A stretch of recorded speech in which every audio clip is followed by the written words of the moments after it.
नमस्कार मित्रों, मैं आपका मित्र दीपक तनेजा आप सभी का स्वागत करता हूं आपके सबसे लोकप्रिय चैनल योरकाल चक्र में। मित्रों, आज फिर ज्योतिष का एक और महत्वपूर्ण विषय आदरणीय उषा दीदी ले रही हैं। मैं आप सभी के सहयोग से उनका स्वागत करता हूँ। नमस्कार दीदी, आपका स्वागत है। नमस्कार दीपक जी, नमस्कार। आज हम जो विषय उठा रहे हैं या जिस पर चर्चा कर रहे हैं उसका जो संदर्भ है वो है कर्म, भाग्य, ग्रह शांति और ज्योतिष। मतलब ज्योतिष में कर्म, भाग्य और ग्रह शांति का कितना महत्व है, इसके बारे में हम थोड़ा जानकारी लेंगे। क्योंकि आजकल सब लोग जो अधिकांशतः जो भी प्रश्न करता रहते हैं, ज्योतिषी के पास जाते हैं, वो हमेशा यही कहते हैं कि ये रत्न पहन लें, ये अंगूठी पहन लें, ये कर लें, इससे हो जाएगा, सब ठीक हो जाएगा। तो उनको समझाना बड़ा मुश्किल होता है कि इन सब करने से कितना ठीक होगा, कितना नहीं होगा। तो इसी विषय को लेकर आज हम थोड़ी सी चर्चा कर रहे हैं। इसमें सबसे पहले तो ये कहा गया है कि जो हमारी जीवन यात्रा है वो एक नदी की तरह है।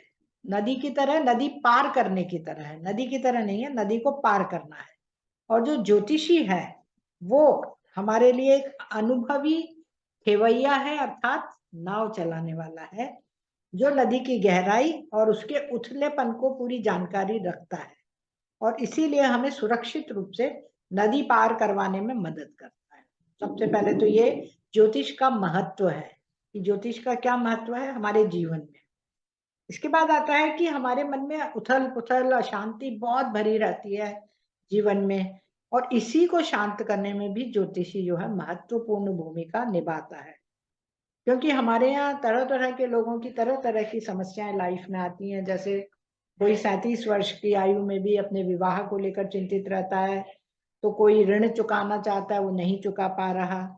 ज्योतिषी अगर उसको सही परामर्श देता है तो उसका आने वाला जो समय है उसमें वो थोड़ा निश्चिंत हो जाता है और चिंता छोड़कर अपना काम आगे के लिए करता है कि भाई तुम्हारा विवाह इस समय होगा या इस समय तुम ऋण चुका पाओगे। हमने हमारे जो आसपास है वहां पर भी यदि हम दृष्टिपात करें तो हम पाएंगे कि गरीब अमीर सभी परेशान है। ऐसा नहीं है कि अमीर लोगों को कोई परेशानी नहीं है।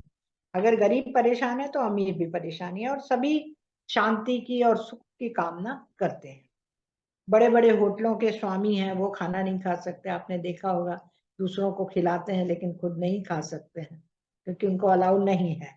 इसी प्रकार एक चावल उगाने वाला या चावल बेचने वाला व्यापारी जो है एक मुट्ठी चावल भी नहीं खा सकता क्योंकि उसको मना किया हुआ है, डायबिटीज है उसको। एक गरीब दुबला पतला व्यक्ति अपना पालन पोषण करने में असमर्थ होता है, कई बार आपने देखा होगा, लेकिन उसके यहाँ बच्चों की भरमार है।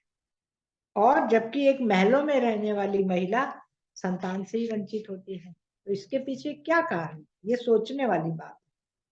कक्षा में पीछे की सीट पर बैठने वाला बैक बेंचर जिसको हम कहते हैं, प्रथम आने वाले व्यक्ति का बॉस बना रहता है भविष्य में। इसके अतिरिक्त एक साधारण सी रूपरेखा वाली लड़की का विवाह सुंदर और पढ़े लिखे लड़की के साथ हो जाता है, जबकि एक सुंदर पढ़ी लिखी कमाती हुई लड़की 35 साल की आयु तक भी अविवाहित रहती है, उसको नहीं मिल पाता है। तो इस तरह से सबके अपने अपने दुख और सुख हैं। तो ज्योतिष शास्त्र जो है इसमें क्या रोल प्ले करता है कि वो इसका कारण बताता है कि इसके पीछे क्या कारण है, ऐसा क्यों है। तो हमारे कर्म ही इसके पीछे उत्तरदायी है, ऐसा ज्योतिष का कहना है। हम यदि चावल बोकर गेहूं प्राप्त नहीं कर सकते, हमने चावल बोए तो हमें चावल ही मिलेंगे, गेहूं नहीं मिलेंगे। सभी ने अपने कर्मों द्वारा अपने आने वाले समय के भाग्य का निर्माण किया हुआ है। सभी लोग अपने कर्मों द्वारा अपने आने वाले भाग्य का निर्माण करते हैं। ईश्वर तो जो है वो सबको समान रूप से प्यार करता है ना, लेकिन फल सबको अपने अपने कर्मों के अनुसार मिलता है। क्योंकि अक्सर लोग कहते हैं कि भगवान हमें प्यार नहीं करता इसलिए हमें कष्ट दे रहा है, ऐसा नहीं है। ईश्वर सबको समान रूप से प्यार करता है, पर फल हमें हमारे किए गए कर्मों के आधार पर ही मिलता है। जैसे ईश्वर सभी पेड़ पौधों पर समान रूप से पानी बरसाता है, लेकिन कोई पौधा लंबा, कोई छोटा, कोई नाटा, कोई हरे हरे पत्ती वाला, कोई सूखे सूखे पत्ते वाला, कोई फल ना देने वाला, कोई फलों से भरपूर, इस प्रकार के वृक्ष उगते हैं। तो ये बीज की अवस्था के कारण ऐसा होता है कि बीज ही आगे चलकर किस प्रकार का वृक्ष बनेगा ये निर्भर करता है। तो ज्योतिष भी हमें यही समझाता है कि जिस प्रकार के कर्म हमने पिछले जन्म में किए हैं वैसा ही फल हमें इस जन्म में मिलेगा। भाग्य को बदला नहीं जा सकता, जो विधि ने हमारे लिए लिख दिया है वो होकर ही रहेगा, उसको नहीं बदल सकते हम। इस विषय में एक बड़ी प्रसिद्ध कथा भी है, महाराजा विक्रमादित्य के बारे में कही जाती है कि महाराजा विक्रमादित्य के दरबार में अनेक प्रसिद्ध ज्योतिषी थे, जिनमें मिहिर भी एक थे। जब समय अनुसार आया तो राजा के एक पुत्र हुआ, जिसकी सभी ज्योतिषियों ने अपने अपने हिसाब से जन्म कुंडली बनाई। सभी पंडितों की एक मत से ये राय थी कि राजकुमार को 18 वर्ष की आयु में जंगली जानवर से खतरा है। केवल मिहिर ने ही अपनी दिव्य दृष्टि से ये बताया था कि अमुक दिन शाम को 5 बजे एक जंगली सुअर द्वारा राजकुमार की मृत्यु होगी। मिहिर का यह भी कहना था कि किसी भी तरह के शांति उपाय सावधानी उसकी जान को नहीं बचा पाएंगे, ये उन्होंने स्पष्ट बता दिया था। समय व्यतीत हुआ, लड़का बड़ा हुआ, राजकुमार, उसके लिए 7 मंजिला प्रासाद बनाया गया। प्रासाद मतलब महल, जहां पर वो जंगली जानवरों से सुरक्षित रह सके। राजा ने उस दिन विशेष दरबार बुला रखा था, जिस दिन मिहिर की भविष्यवाणी पूरी होने वाली थी। और एक जो खबरिया था वो ऊपर राजकुमार जहां था 7वें मंजिल पर से, वहां से तुरंत खबर ला के उनको समाचार दे रहा था। राजकुमार अपने मित्रों के साथ खेल रहा था, उसकी पल पल की खबर दरबार में राजा को मिल रही थी। उसी समय और किसी अन्य को दरबार में या महल में आने की इजाजत नहीं थी उसके। तो राजकुमार को खेलते खेलते जो है कुछ गर्मी लगी।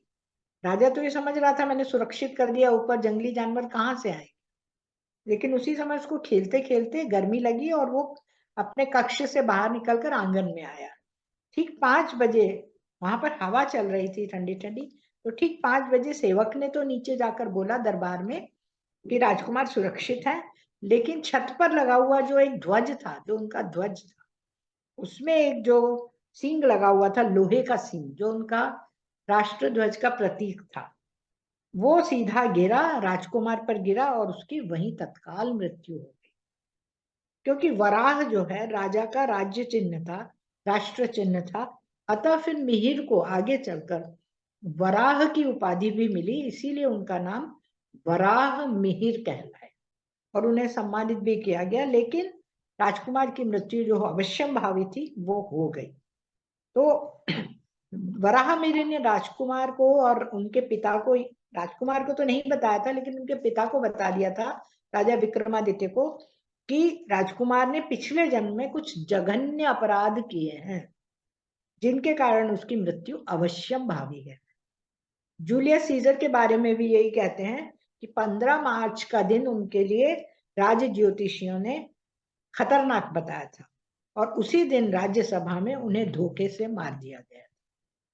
इसी प्रकार हम राजा परीक्षित के बारे में भी उनके घटना से सबक ले सकते हैं कि उन्होंने एक तपस्वी के गले में मृत सांप डाल दिया था, जिसके कारण उन्हें शाप मिला था कि 7 दिन बाद सर्प दंश से ही तुम्हारी मृत्यु होगी।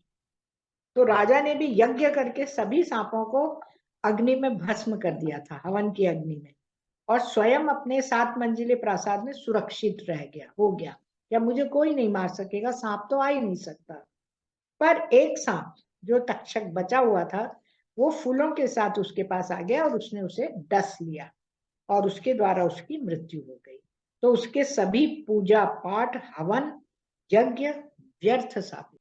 तो कहने का तात्पर्य यही है कि हमारे द्वारा किए गए पिछले जन्म के कर्मों ने हमारा भाग्य लिख दिया है और हमें वही फल मिलेगा जो हमने जैसा कर्म किया है। हमारे मनीषियों ने यहाँ पर 3 तरह के कर्म बताए हैं।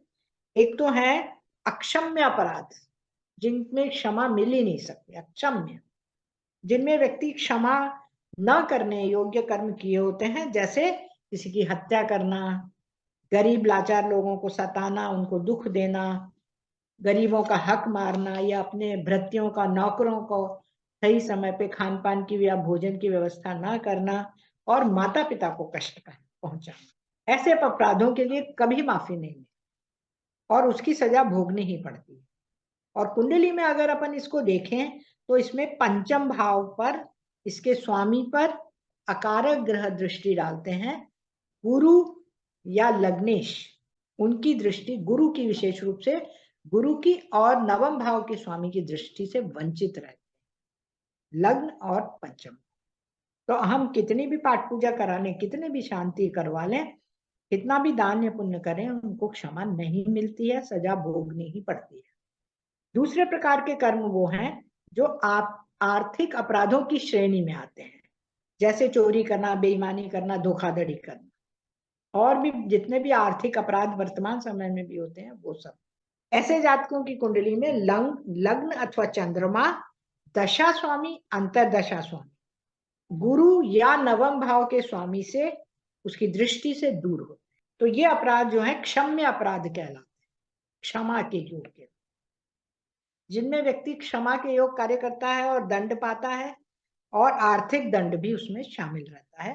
कि जैसे व्यक्ति गलत कलकत्ता का टिकट लेकर मुंबई की ट्रेन में चढ़ जाए, गलत जगह पर कार पार्किंग कर दे, ऐसे कार्यों के लिए उसे आर्थिक दंड भरना पड़ता है और फिर जातक छूट जाता है। तीसरे प्रकार के कर्म वे होते हैं जो बुरे विचार की तरह मानव के मन में आते हैं, मतलब मन में आता है, केवल वो सोचता है ना। ये कर्म इस प्रकार के हैं जैसे फल से लदा हुआ पेड़ की डाली जो है किसी घर की दीवार के बाहर लटक रही है, और किसी बालक के मन में आए कि मैं ये फल तोड़ूं, जैसे ही वो तोड़ने की कोशिश करता है, उस घर का चौकीदार आकर सीटी बजाता है और उसको भगा देता है। तो ये समझ जाता है वो बालक कि ये फल मेरे लिए नहीं है। और ये कर्म जो है ऐसे रहते हैं, इस प्रकार के कर्म जो हैं इनमें कोई सजा नहीं मिलती है, कोई प्रावधान नहीं है इसका।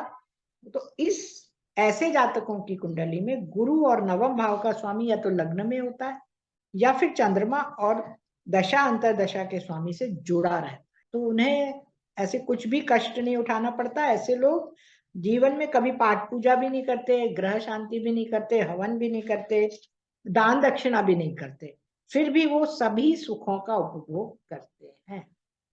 कुंडली देखने पर यह ज्ञात हो जाता है कि जातक ग्रह शांति करेगा या नहीं करेगा, पाठ पूजा करेगा या नहीं करेगा। इस प्रकार हम कह सकते हैं कि ये 3 तरह के कर्म हैं जिनके फल हमें व्यक्ति, मानव जीवन अपने संसार में भोगता है।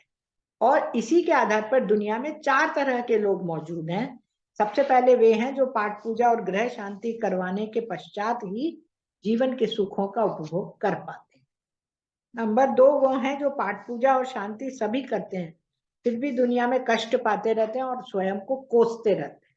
2 तरह की श्रेणी हो गई। तीसरी श्रेणी में वे लोग आते हैं जो ना कभी पाठ पूजा करते हैं, ना ग्रह शांति करते हैं, ना ही दान दक्षिणा देते हैं, फिर भी दुनिया के सारे सुख भोगते हैं और सफलता प्राप्त करते हैं जीवन में। और चौथी श्रेणी में वे लोग आते हैं जो कभी पाठ पूजा, ग्रह शांति, दान दक्षिणा नहीं करते और सदैव कष्ट पाते रहते। तो ये 4 तरह की श्रेणियां हो गई। कि जैसे हम एक उदाहरण ले लेते हैं इसके लिए, कि 2 मित्र हैं, उन दोनों को आंखों में तकलीफ है, तो कोई ज्योतिषी के पास वे इसके समाधान के लिए जाते हैं। ज्योतिषी पहले व्यक्ति की कुंडली देखता है और देखता है कि उसका खराब समय अभी समाप्त ही होने वाला है, और दूसरे की कुंडली में खराब समय शुरू होने वाला है या चल रहा है। ज्योतिषी दोनों को समान रूप से सूर्य नमस्कार करने के साथ साथ ग्रह शांति करने के लिए भी कहता है। पहला व्यक्ति सूर्य नमस्कार करता है, उसे लाभ होता है, वह ग्रह शांति भी करवाता है, उसे पूर्ण लाभ मिलता है। किंतु दूसरे व्यक्ति के सूर्य नमस्कार करने में अनेक बाधाएं आती हैं, वो कर ही नहीं पाता। वो अनेक बार ग्रह शांति के प्रयास करता है किंतु वह भी नहीं हो पाती, फलतः वह कष्ट से छुटकारा नहीं पा सकता। कहने का तात्पर्य यही है कि ज्योतिषी यह कहने में समर्थ है कि व्यक्ति की पाठ पूजा भी और ग्रह शांति ईश्वर को स्वीकार्य भी है कि नहीं, मतलब वो निष्पक्ष रूप से, पूर्ण रूप से कर भी पाएगा कि नहीं। अब हम आ जाते हैं कि ग्रह शांति या शांति और पाठ पूजा भी 2 प्रकार की होती है। खुली एकदम स्पष्ट उन्होंने कहा है कि प्रथम है दृष्ट, मतलब जो दिखाई देने वाली, और दूसरी है अदृष्ट, जो हमें दिखाई नहीं देती है। दृष्ट शांति वो रहती है जिसको करने से परिणाम तुरंत आपके समक्ष आ जाते हैं। जैसे हम परीक्षाएं देते हैं, एग्जाम देते हैं, उसमें सफलता मिलना, हर तरह की कोशिश जिस चीज के लिए हम प्रयास करते हैं उसमें वो हमें दृष्ट शांति की तरह हमें दिखाई दे जाते हैं। जैसे हम सिर दर्द है, एस्प्रिन ले लेते हैं, सैरेडॉन ले लेते हैं, उससे आराम आ जाता है, किंतु कभी कभी दवाई खाने पर भी दर्द नहीं जाता, पर हम जानते हैं कि सर दर्द का उपाय है। यह दृष्ट शांति की तरह हमारे पास काम करते हैं। लेकिन अदृष्ट शांति क्या होती है? वो होते हैं, हमें दिखाई नहीं देती है, लेकिन उसके परिणाम हमें है अनजाने में मिलते रहते हैं, शुभ परिणाम हमें मिलते रहते हैं, पर यह पता नहीं चलता है कि कौन से परिणाम हमें प्राप्त होंगे। इस अदृष्ट शांति के अंदर ही जो है हमारे हवन, कीर्तन, पाठ, पूजा, धार्मिक यात्राएं, अस्पताल का निर्माण, स्कूल, धर्मशाला और अनाथालयों का निर्माण, गरीबों के लिए भोजन की व्यवस्था, रक्तदान, ब्लड डोनेशन कैंप जो लगते हैं, व्रत और उपवास आदि आते हैं। तो ये अदृष्ट शांति के अंतर्गत आते हैं। और एक चीज और है, इसीलिए ये जो ग्रह शांति पाठ पूजा करने का प्रावधान भी किया गया है, लेकिन हम मनोकामना पूर्वक करेंगे, इस कार्य के लिए कर रहे हैं, ऐसा नहीं करना चाहिए। उससे हमें किस प्रकार का लाभ होगा ये हम स्वयं भी नहीं जानते। अब आती है कि ऐसे दुनिया में जो है अक्षम्य अपराध करने वाले, जो क्षमा योग्य नहीं होते हैं, उनकी संख्या बहुत कम रहती है। सभी लोग ऐसे अपराध नहीं कर पाते जो अक्षम्य होते हैं। इसी प्रकार केवल मन से सोचकर जो अपराध करते हैं कि मन में सोचा हमने, पहली और तीसरी श्रेणी का जो अपराध है जो हमने अभी बताया था, वो भी करने वाले बहुत कम है। अधिकांश लोग जो हैं क्षम्य अपराध करते हैं, ऐसे अपराध करते हैं जो क्षमा के योग्य होते हैं। और इसीलिए अधिकतर लोग पाठ पूजा, ग्रह शांति, दान धर्म, व्रत उपवास आदि करके ईश्वर से क्षमा मांगते रहते हैं, प्रार्थना करते रहते हैं और जाने अनजाने में लाभ भी प्राप्त कर लेते हैं। ये सब जो दान पुण्य, व्रत उपवास हमारे लिए हैजे, टाइफाइड और चेचक इत्यादि के टीके की तरह प्रिवेंटिव मेडिसिन है, जो थोड़ा कष्ट देकर हमारे लिए प्रिवेंटिव मेडिसिन का काम करते हैं और हमारे अंदर आत्मविश्वास तथा कष्टों से और शत्रु से लड़ने की शक्ति पैदा करते हैं। हालांकि इस बात की गारंटी नहीं होती है कि हमारा वही काम बनेगा या नहीं बनेगा, या हमें कष्ट हमारा समाप्त होगा या नहीं। फिर भी कष्ट यदि नहीं समाप्त होता तो कम हो जाता है, उसकी जो मात्रा है, डेंसिटी है, वो कम हो जाती है। और जो लोग पाठ पूजा, व्रत उपवास, दान दक्षिणा नहीं करते, वे भविष्य में आने वाली जो विपत्तियां रहती हैं उनसे सदैव भयभीत रहते हैं। इसमें भी एक एग्जाम्पल हम ले लेते हैं, इस तरह से समझ सकते हैं कि एक व्यक्ति यात्रा पर जाने से पूर्व अपनी कार को मैकेनिक को दिखाकर छोटा मोटा काम करके आराम से निश्चिंत होकर अपनी यात्रा पर चला जाता है। दो अन्य व्यक्ति भी यात्रा करते हैं, इनमें से एक तो सुरक्षित वापस आ जाता है, किंतु दूसरे की कार में कुछ समस्या आ जाती है और यात्रा में रुकावट आ जाती है। इस तरह हम देखते हैं कि छोटी मोटी रिपेयरिंग के पश्चात हम आत्मविश्वास के साथ हमारी यात्रा समाप्त कर लेते हैं। और पाठ पूजा, दान दक्षिणा जो है हमारे इसी विपत्ति के समय हमें आत्मविश्वास और शांति प्रदान कर, इसीलिए व्रत उपवास और दान दक्षिणा का प्रावधान हमारे शास्त्रों में किया गया है। ज्योतिष शास्त्र का इसमें क्या महत्व है कि ज्योतिष शास्त्र इन सब उपायों के बारे में बताकर हमें कर्म के सिद्धांत से जोड़ते हुए यह बताता है कि कुछ लोगों को उनके कर्मों के अनुसार पूर्ण लाभ मिलेगा, कुछ लोगों को कम और कुछ को बिल्कुल ही नहीं मिलेगा। इसीलिए ज्योतिषी, एक ज्योतिष शास्त्र हमें सत्कर्म करने की प्रेरणा देता है ताकि सभी लोग सुख और शांति से अपना जीवन व्यतीत कर सकें। ओम शांति। आप लोगों ने इस वीडियो को सुना, आपको अच्छा लगा तो आपको बहुत बहुत धन्यवाद। बहुत बढ़िया, हमेशा की तरह एक संपूर्ण वीडियो। आपने जिस तरह से संदर्भ स्वरूप कई चीजें आपने बताई वो बहुत ही अद्भुत और बहुत ही बढ़िया है और समझने के लिए बहुत सही सटीक तरीका है। जैसे बड़े बुजुर्ग जो है कहानी की तरह चीजों को बताकर समझाते हैं, उसी तरह आपने यहाँ पर भी वही कार्य किया। एक बहुत अच्छा वीडियो, शानदार वीडियो। सर ये कर्म सिद्धांत के ऊपर है, इसमें अगर कहानी और उदाहरण देकर हम नहीं समझाएंगे तो लोगों को समझ में नहीं आएगा। हाँ, सरलता से समझ में आ जाता है ना दीदी। जी जी, बिल्कुल बिल्कुल। आदरणीय उत्तरा दीदी शिक्षा कंसल्टेंसी दोनों सर्विसेज देते हैं। आप में से जिसको जो सर्विसेज चाहिए वो उनको डायरेक्टली अप्रोच कर सकते हैं। उनका मोबाइल नंबर यहाँ पर दिया हुआ है। इसी के साथ आज के लिए बस इतना ही। नमस्कार, धन्यवाद।